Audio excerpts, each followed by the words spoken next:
But let's get into our last topic here. We're talking about the Warriors, because the Warriors beat the Mavericks back on Wednesday, 127-125, and they play tonight at 10 p.m. on NBA TV. They play the Sixers tonight. Right? They are at home. I want to talk about the game because Mark Cuban protested that game, actually, because of that weird inbounds play with 2 minutes left in the third quarter. That's a dumb idea because, A, there's 2 minutes left in the third quarter, not the fourth quarter. So, and the last protest that was successful, I believe, was back in 2008 and 9, I think, one of those years.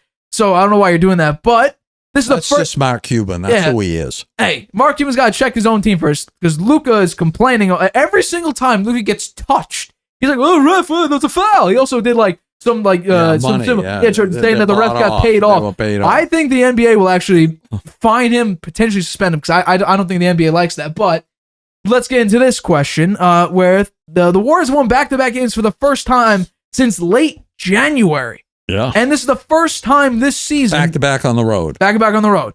This is the first time this season that they've won a game after losing the first quarter. They were 0-20 this season. When I believe it's on the road. When they lost the first quarter, they would lose that game. I believe it's on the road. This is the first time they won it. So they're 1-21 with that. And this is the first time since January where they won back-to-back road games. And the Warriors look okay. They didn't look great. Curry, he focused more on passing. Yeah, I think that was the difference. He got the other players involved more instead of trying to score 50 or 60 on his own. Clay did not play well. Only put up 9 points in this game, but do you think the Warriors are catching fire at the exact right time that could propel them back into championship form? Possibly. I think that they need to play well over the next couple of weeks when they potentially can get back Gary Payton Jr. and Wiggins. It sounds like Wiggins is going to come back. Really? Yeah, that's what I heard. Ooh. And if they get both those guys back, then their defense improves a lot. And I think they could make a pretty deep play. They will be in the top 6, and they could potentially make a deep playoff run. I think with those guys coming back, but they've got to get there first, and they're probably 2 weeks away from that. But I think that with Curry playing more like a point guard instead of a shooting guard, I think that played well for them. You know, he had like 13 assists. Yeah. And he had some rebounds, and he still had 20 points, right? I think he had 20 points. 20 points, 13 rebounds. 13 assists, 5 rebounds. Yeah. So that might be maybe that's the formula they need to use, at least on the road.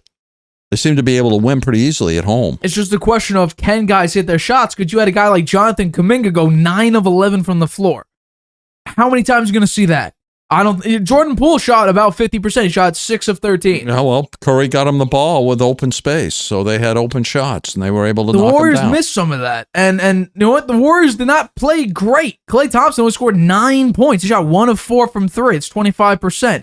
Dante DiVincenzo. Well, that should give them some hope, right? That they won on the road, even with Klay playing not that well, and Curry being a distributor. But do you think that could also be, well, arguably, not really arguably, I was going to say the Mavericks were missing their best guy, but I think Luka's way better than Kyrie. The Mavericks were still down Kyrie Irving. He didn't play in this game.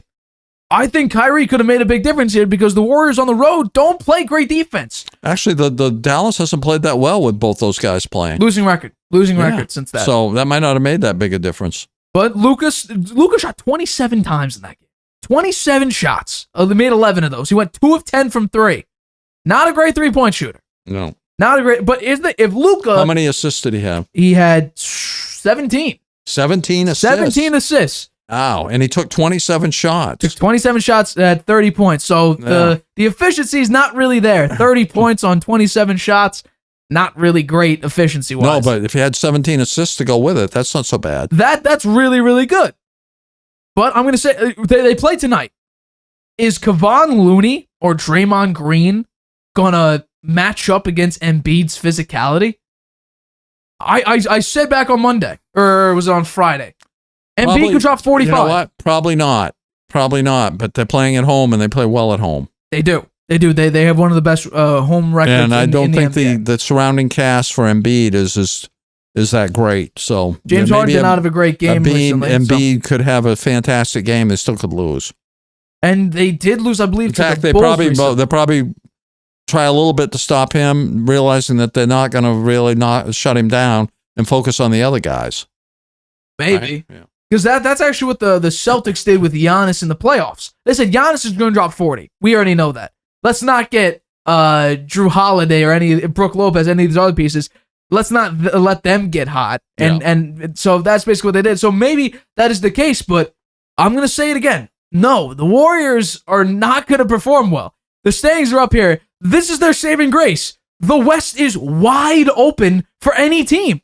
Any team can move up or down. Now, outside of the 3 seed is basically where you're not really going to touch. I believe there's 8-9 games remaining in the season. But from seed 4 to seed 12, they're in with like a game and a half, 2 games with one another, generally. That's what the NBA loves, right? Everybody's still in it. Not when the West sucks compared to the East. Well, it doesn't matter. I mean, this is the West. The people who root for the teams in the West, every team's in it, practically, right? Look at that. The Jazz are in it, at number 12. Yeah. Right? And that's the thing. Can the Warriors, I want to bring up I don't have the Warriors schedule in front of me, but I'll bring it up just so we could see. Can the Warriors really beat teams on the road consistently? They just won 2 in a row. But here's their schedule right now. They go up against the 76ers tonight, which I'm saying that's a loss. Then the Timberwolves, Pelicans, and Spurs at home. They should be able to beat all 3 of those teams, although Karl-Anthony Towns is back from his injury. The Pelicans, who knows? The Spurs are like the second worst team in the NBA. Should beat them. They go to the Nuggets, the number 1 team is number 1 seed in the West. They're going to lose that one. On the road. Probably lose that, although Nikola Jokic and the Nuggets have been on sort of a losing streak. The Thunder outscore you.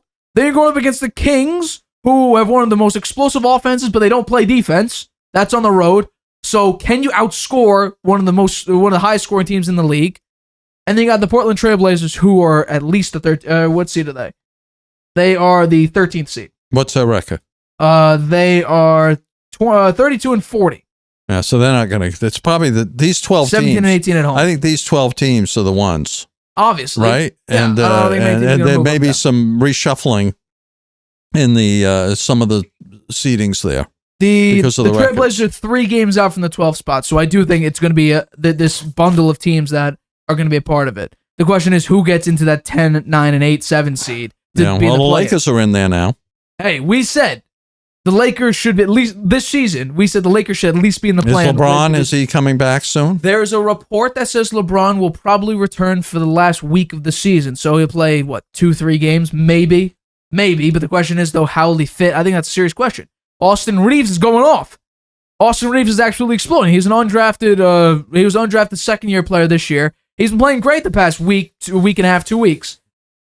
I don't think to me, this is fool's gold. Great, the Warriors are performing well now. How about you actually create a rhythm? And I think if you go out here and dominate the 76ers, that may be something. If you see some sort of new energy, some sort of more clickiness maybe, because on the road, they have no cohesion with each other whatsoever. Well, they've won 2 in a row on the road now. Who they play on the road? I have it right in front of me. They played the Houston Rockets, the Houston Rockets have actually upset some really good teams. But they are, I believe, the worst team in the NBA. Yeah. And the Dallas Mavericks without Kyrie Irving. You could debate whether Kyrie makes them better or worse. That's up for the debate in the comments if you want. But the question is, though, can the Warriors, because I think the best they could do, let's see, they are currently, were they 9 and, let's see if I can bring up their road record here. The Warriors are 9-29. They have 3, they could end the year, 12-29. That's their best road record that they could potentially get. 12-29. And history says they only have 3 more games on the road after this. Nuggets, Kings, Trailblazers. That's it. So they'll probably win one of those. And it will probably be against the Trailblazers. Yeah. And so they have how many home games? They have 1, 2, 3, 4, 5 home games. 5 games. So they'll probably win 4 of those. 4. So they're going to win. I think every game is. They're going to win 5. They're going to go 5-3. So, at the end, and so you got to look at what the Clippers record, the Timberwolves remaining record, and the Mavericks remaining record. Right? that win against the Mavericks was a big win. It was a big win. Huge win. The Mavericks, I believe, were in the 6th spot at that at the point of tip-off there. So the Warriors moved up to the last secured playoff spot. The question is, I mean, if they win, let's say they win 4 games, and any one of those seeds, the 4 or 5 seed, lose, and I think that Kings game, depending on how the Kings perform, if the Kings start dropping, teams in the West can move up. I don't think the Kings will, because the Kings are. I don't think the Kings are gonna. I think the Kings have got the 3 seed locked. Hypothetically, if the Kings start to drop, and the Warriors may be in a situation where the Warriors can move up if they beat the Kings, move up to a higher seeding, a much higher seeding, depending on how everything turns out. I'd say the Warriors could get as high as number 4. Yes, they can. They could get as high as number 4. And with the schedule, it seems potentially. I think the Thunder could outscore you. The Timberwolves and the 76ers, I think, could out-physical you. The Kings could outscore you. The Trailblazers may have given up because it's the last game of the year. And here's the thing. Do you trust the Nuggets? I don't. I don't fear the Nuggets at all. Yes, the number 1 seed, and yes, Nikola Jokic is going for the MVP. Mike Malone, the head coach, does not. He thinks this MVP race is ugly and dirty and everything like that, and it's affecting the players. But I don't really care about that. I don't fear the Nuggets whatsoever. In the regular season, yeah, they may be an okay team. Well, they're going to be the one. I'd say they got the best chance of being the 1 seed, even with Ja back with the Grizzlies.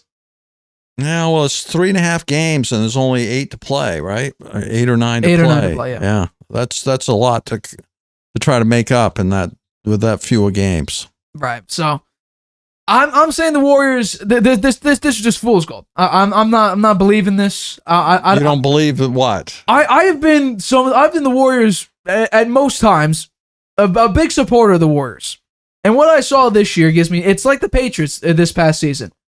I'm reading the writing on the wall that says this is fool's gold. This is, don't believe in this, don't trust this, because they're inconsistent. Jordan Poole's gonna have a bad shooting day. Clay may score 9 points when he needs to score 15, and I don't know. I say that the Warriors hang on to the 6th seed, maybe even get to the 5 seed, and get reinforcements with Gary Payton Jr. coming back. That's gonna be a big one. And Wiggins coming back.